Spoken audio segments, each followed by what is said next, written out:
the killer everyone trusted. In the 1970s, the United States was gripped by terror due to a series of mysterious disappearances of young women. At first, no one connected these crimes, but behind these events stood a man who seemed perfect to everyone.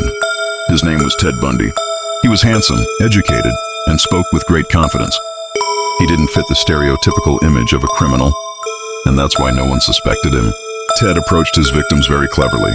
Sometimes he would pretend to have an injury to his arm or leg and ask for help, carrying some things to his car. When the victim agreed to help him, that simple moment would turn into the beginning of a terrifying nightmare. Between 1974 and 1978, the number of missing girls began to increase in several American states.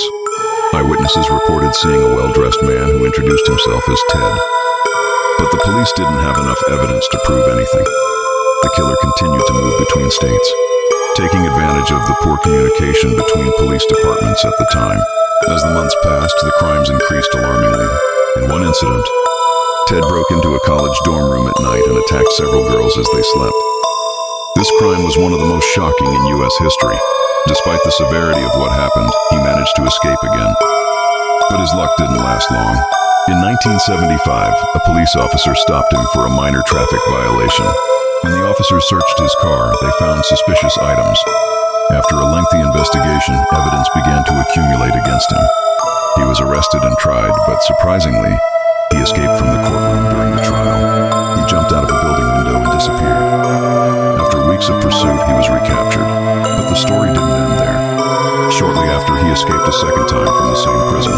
He exploited a security loophole and crawled through a small hole in the ceiling until he was able to flee. During his escape, he committed new crimes before finally being apprehended in Florida. This time, the evidence was stronger than ever. He was tried in front of an unprecedented media frenzy. During the trial, Ted tried to defend himself and convince everyone of his innocence, but the evidence and testimonies were enough to convict him. He later confessed to committing a large number of crimes, while investigators believed that the true number of his victims may be much higher than he admitted. Ultimately, Ted Bundy was convicted and sentenced to death. On the morning of January 24, 1989, the sentence was carried out inside a prison in Florida. The life of one of history's most notorious serial killers came to an end. But his story remains relevant today because it reveals a terrifying truth. Sometimes the danger isn't what we expect.